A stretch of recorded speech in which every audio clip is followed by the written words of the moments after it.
শনি রবি ছুটি আর উপরি পাওনা সোমবার, তাহলে ভিডিওটা আপনাদেরই জন্য। আবার একটা ছুটি আর টুকরো ট্যুরে বেরিয়ে পড়া। সন্ধে 7:30 ট্রেন ধরে সাঁতরাগাছিতে পৌঁছে যাওয়ার কথা। এখনও ট্রেন আসেনি, যথেষ্ট লেট আছে ট্রেন। দেখা যাক কী হয়। আমাদের ট্রেন রাত্রে 9:42-এ সাঁতরাগাছি থেকে মহিমা গোসাই ট্রেন। তো এটিতে করে আমরা নামবো সম্বলপুর। সাঁতরাগাছি দিয়ে এখন যাচ্ছি, জানি না কতটা ট্রেন দেবে, তো দেখা যাক, একই আপাতত গিয়ে ওয়েট করব। এবারে আমরা যাচ্ছি বেশ অনেকজন মিলে। আমাদের গ্রুপের কিছু জন আসছে শালিমার স্টেশন থেকে, আর কিছু জন আমরা উঠবো সাঁতরাগাছি স্টেশন থেকে। 1 নম্বর প্ল্যাটফর্মে দাঁড়িয়ে রয়েছি, ট্রেন আসছে। উঠে পড়লাম ট্রেনে। এবার এখানে আমাদের গ্রুপেরও বিভিন্নজন বিভিন্ন দিকে আছে। রাত্রের খাওয়া দাওয়ার পর্ব চলছে, এবার শুয়ে পড়ব। দেখা হচ্ছে পরের দিন সকালে। বৃষ্টি ভেজা সকালের আবহাওয়া ছিল মনোমুগ্ধকর। চারিদিকে শুধু সবুজ আর সবুজ, প্রকৃতি যেন ভরিয়ে দিয়েছিল।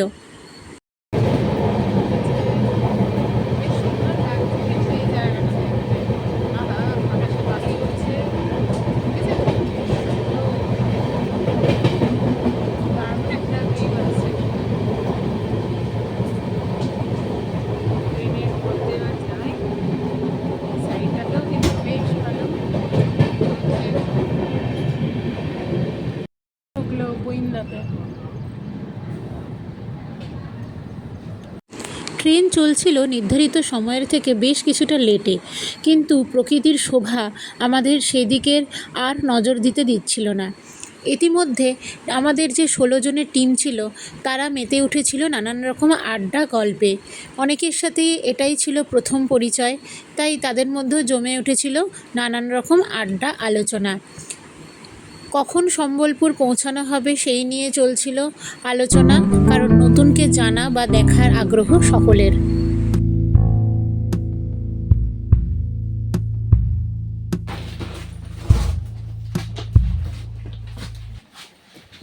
আলটিমেট আমরা পৌঁছে গেলাম সম্বলপুর স্টেশনে। নেমে পড়ছি, নেমে আমাদের বুকিং করা গাড়ি আছে, আমরা সেটাকেই যাব। আমরা অলরেডি নেমে পড়েছি, আমাদের একটা বিশাল টিম আছে সঙ্গে, দেখাই যাচ্ছে। আমরা সম্বলপুর স্টেশনে নেমেছি, এবার আমাদের যে গাড়ি আছে সেদিকেই আমরা যাব।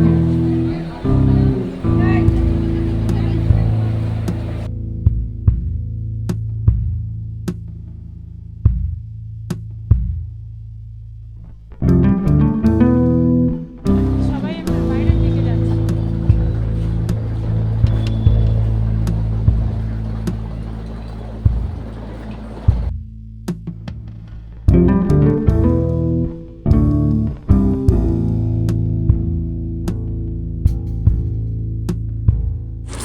একসঙ্গে গাড়িতে উঠে ফার্ম রোড মুদিপাড়ার মধ্যে দিয়ে আমাদের গাড়ি এগিয়ে চলল।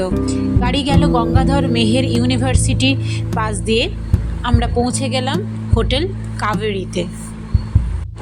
খুব সাজানো গোছানো একটি হোটেল, সঙ্গে এখানে রেস্টুরেন্টও আছে। কথা হয়ে গেল যে আমরা প্রত্যেকে যে যার রুমে ঢুকে ফ্রেশ হয়ে লাঞ্চ সেরে আমরা প্রথম দিনের সাইট সিনে বেরোবো। এরই মধ্যে ঘটে গেল একটি মজার ঘটনা। আমাদের পল্লবী আনন্দের চোটে নিজের লাগেজ নিতেই ভুলে গেল, দিয়ে তারপরে আবার ফিরে এলো নিজের লাগেজ নিতে।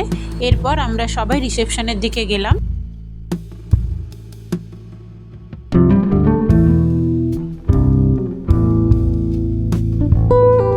আমরা পৌঁছে গেছি আমাদের জন্য বুক করে রাখা হোটেলে।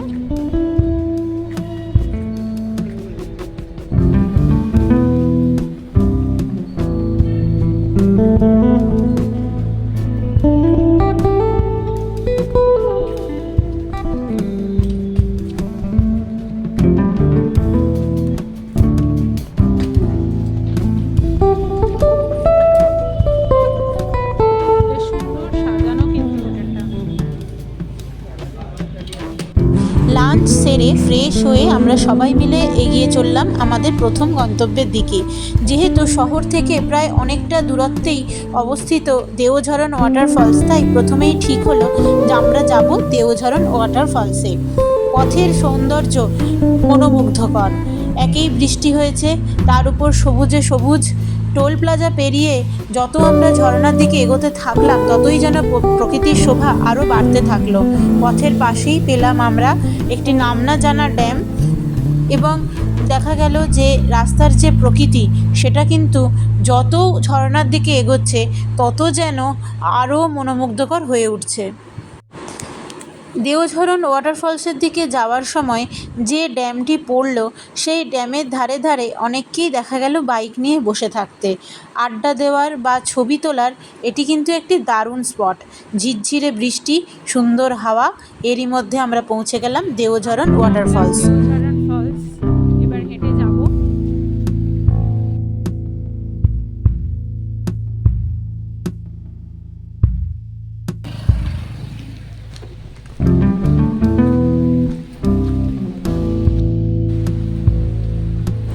দেওঝরণ ফলসটি রেমাল ব্লকের ঘন অরণ্যের মধ্যে অবস্থিত একটি আকর্ষণীয় পিকনিক স্পট। শীতকালে এখানে জনসমাগম লেগেই থাকে।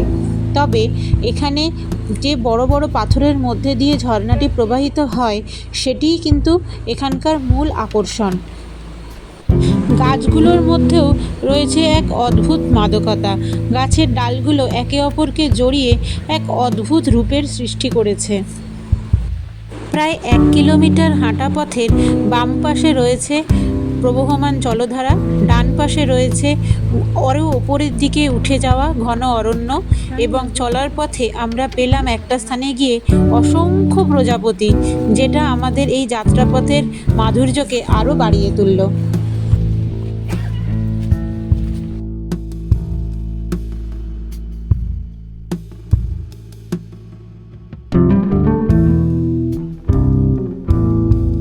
দেখা মিলল এক অদ্ভুত শুঁয়োপোকার। মূল ঝর্ণা পর্যন্ত হেঁটে যাওয়ার আগেই ঝর্ণার যে বহমান ধারা এবং তার সঙ্গে সবুজ বনভূমি যেন মনকে এত শান্তি দিচ্ছিল তা বলে বোঝানোর নয়। স্থানীয় মানুষজন কিছু ওখানে স্নান করছিলেন। আমরা হেঁটে যাচ্ছিলাম আমাদের মূল গন্তব্য বা মূল আকর্ষণ দেওঝরণ ফলসের দিকে। বৃষ্টি স্নাত বনভূমি, সবুজে সবুজ, আর তার সঙ্গে রয়েছে অনেক রকমই বায়োডাইভার্সিটি।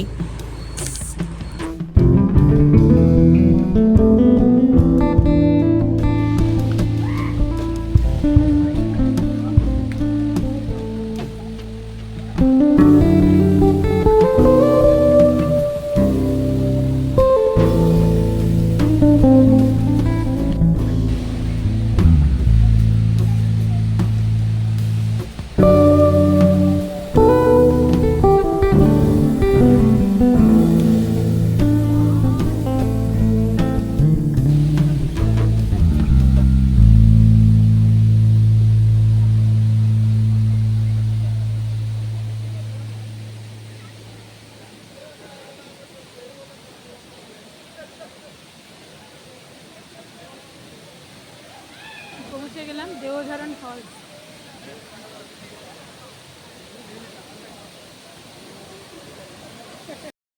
ঝর্ণার প্রবল আওয়াজ যেমন আমাদেরকে শান্তি দিচ্ছিল, ঠিক তেমনই সেই ঝর্ণার সামনে দাঁড়িয়ে যখন আমাদের টিম মেম্বার্সরা ছবি তুলতে ব্যস্ত, কোথাও না কোথাও পেছনে স্নানের দৃশ্য হয়তো সেই ছবি তোলাতে একটু হলেও ব্যাঘাত সৃষ্টি করছিল। কিন্তু তা সত্ত্বেও সবাই তো আনন্দ করতেই গেছে, তো সেখানে আর কিছু বলার থাকে না। তার মধ্যে দিয়েও আমরা সবাই ছবি তুললাম, প্রকৃতিকে উপভোগ করলাম, এবং ঠান্ডা জলে আমাদের ক্ষুদ্র সদস্যরা তারা পাও ভেজালো। সবথেকে ভালো লেগেছিল এখানে প্রজাপতিগুলো।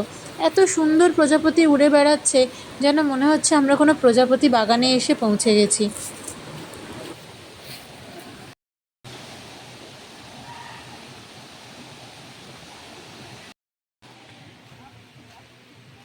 দেওঝরণ ওয়াটারফলস দেখে এবার আমরা আবার ফিরে চলেছি আমাদের গাড়ির দিকে। অনেকটা রাস্তায় হেঁটে চলে এসেছি, এবার গাড়ির প্রায় কাছাকাছি চলে এসেছি। এরপরে আমরা অন্যান্য কিছু মন্দির আছে সেগুলো দেখে নেব।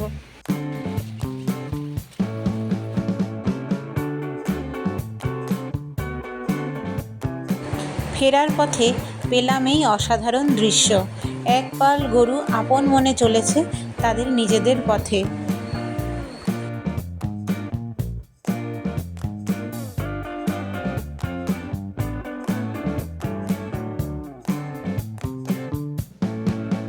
গাড়ির গতি ধীর, আর সেই সূত্রেই আমাদের টিম মেম্বাররা বেশ কিছুজন নেমে পড়লাম কিছু ছবি তোলার জন্য সেই ড্যামটির পাশে। শান্ত সুনিবিড় ছায়া, স্নিগ্ধ হাওয়া সব যেন মন ভরিয়ে দিচ্ছিল। একদল বাইকার্স এগিয়ে গেল দেওঝরন ওয়াটারফলসের দিকে।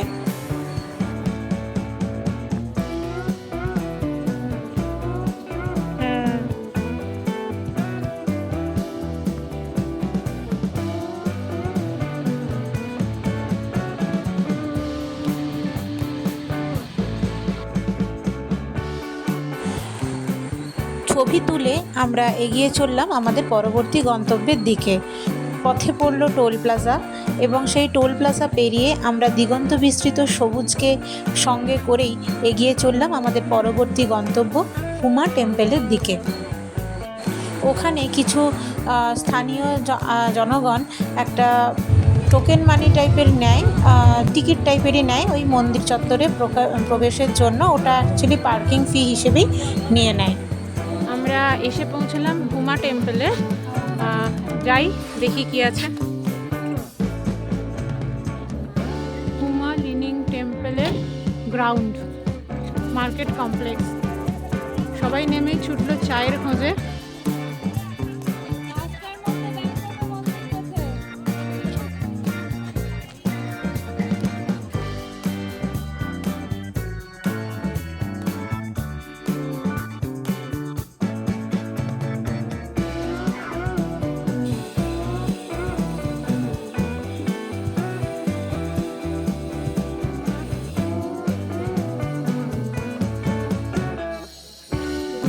বজরংবলী মূর্তি, এখানে গরুর দেবতার মতন যে থাকে সেটা আছে।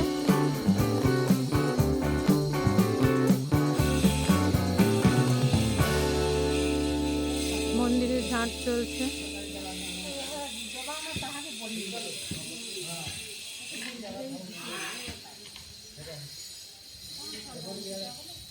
মন্দির চত্বরটি কিন্তু খুব সুন্দর, শান্ত, নিরিবিলি, বেশ ভালো লাগছে দেখতে।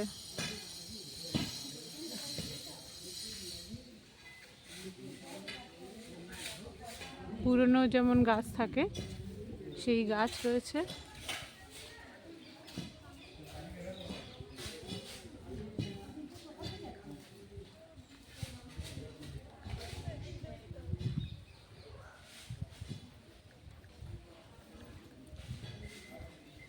মন্দিরের চূড়াটির বিশেষত্ব দেখুন। মন্দিরের চূড়াটি হচ্ছে হেলানো, এই জন্যই এটার নাম হচ্ছে হুমা লিনিং টেম্পল।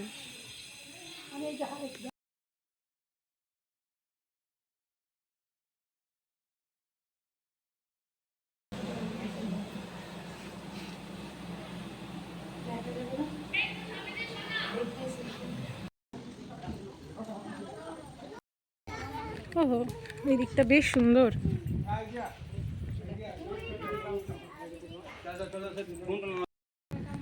চলে এলাম নদীর ধারে।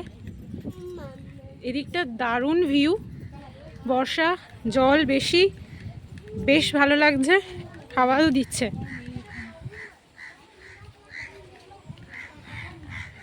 অনেকটা সুবর্ণরেখা ঘাটশিলার ভিউ আসছে ঠিকই, কিন্তু হলেও এর সৌন্দর্য একদম আলাদা। দেখতেই পাচ্ছেন আপনারা, ভীষণ সুন্দর একটা মানে বিকেলের পড়ন্ত সূর্যের আলো পড়েছে নদীর জলে। তো এই সিনগুলো যেন মনে হয় বিকেলবেলা বসে থাকার মতন। পাশেই আবার দেখুন নাগ দেবতার এক এও রয়েছে, মানে ওই বাসুকি যখন হচ্ছে কৃষ্ণকে মাথায় করে নিয়ে যাচ্ছিল সেই রকম একটা মানে দেখিয়ে একটা মূর্তি রয়েছে, বেশ সুন্দর লাগছে। কিন্তু লোকমুখে জানতে পারলাম নৌকো করে তারা যাচ্ছেন ঘণ্টেশ্বরী মায়ের মন্দিরে, কিন্তু আমরা জলপথে না গিয়ে যাব স্থলপথে।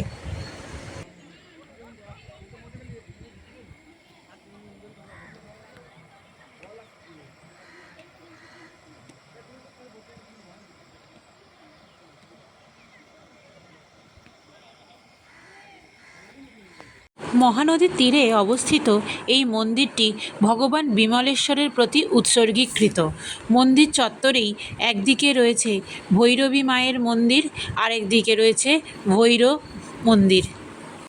শিবরাত্রির সময় এখানে বড় মেলা বসে।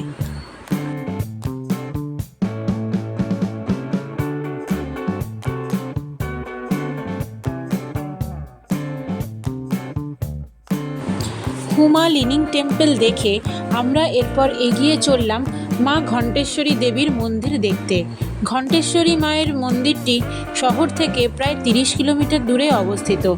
আগে নদীপথে যাতায়াত করলেও এখন 2018 সাল থেকে একটি নতুন ব্রিজ স্থাপন করার জন্য খুব সহজেই সড়কপথে ঘণ্টেশ্বরী দেবীর মন্দিরের সঙ্গে সড়কপথেই যোগাযোগ করা যায়।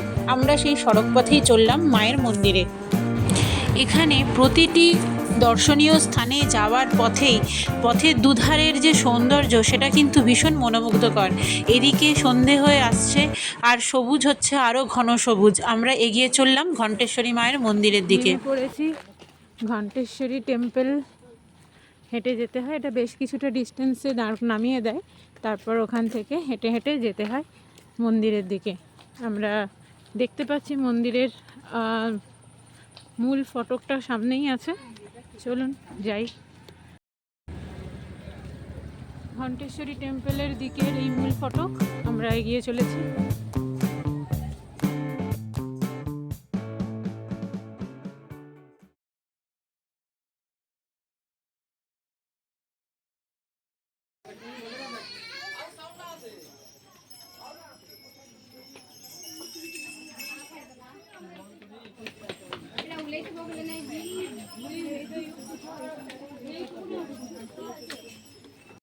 ঘণ্টেশ্বরী মায়ের মন্দির নিচের দিকে, কিন্তু তার আগে ওপরে একটি ভিউ পয়েন্ট আছে। সেই ভিউ পয়েন্টের দিকেই একবার এগিয়ে গেলাম। ভীষণ সরু রাস্তা, একদিকে মহানদী এবং আরেক দিকে জমা জল। দেখে তো মনে হলো যাতে দুই দিকের জল না মেশে একটা বাঁধের মতন করা আছে। তো ওই সরু রাস্তার ওই পারে কি আছে সেটা জন্য ওদিকে যেতে হবে। এবার নেমে যাব এখান থেকে। এটা জাস্ট কিছুই নয়, একটা বাঁধের মতন আছে দুই সাইডে, মানে জলটা যাতে না আসে সেটার জন্যই। ভীষণ সরু একটা জায়গায়, একজন গেলে একজন আসার মানে ক্রস করাটা খুব চাপের ব্যাপার। আর গেলাম না, সন্ধে হয়ে গেছে। ফিরে এলেও জানতে পারলাম শেষ প্রান্তে আছে চিপলিমা হাইড্রো পাওয়ার প্ল্যান্ট। নিচে মন্দির যাব।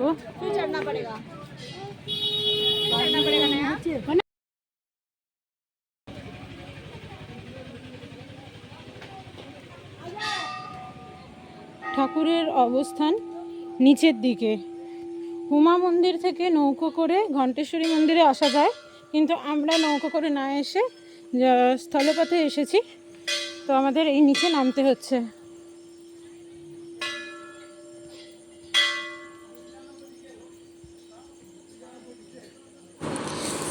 এই মন্দিরে মনস্কামনা পূরণের জন্য ঘণ্টা বাঁধা হয়, সেজন্য এই মন্দিরের নাম ঘণ্টেশ্বরী মন্দির। গণেশজির মূর্তি।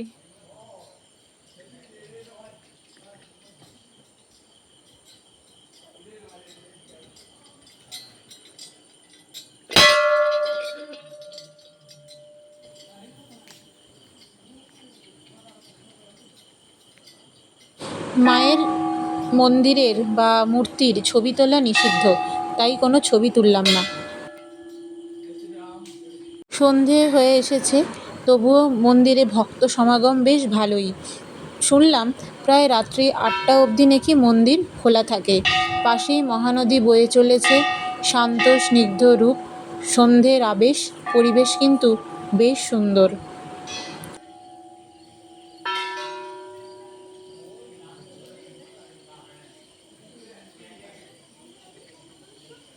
সারাদিনের দ্রষ্টব্য স্থানগুলি দর্শন করে তেরঙা আলোয় মোড়া রাস্তার মধ্য দিয়ে আমরা মেন সিটি সম্বলপুরে আমাদের হোটেলে ফিরে এলাম সেদিনের জন্য। দেখা হবে আবার পরের ভিডিওতে।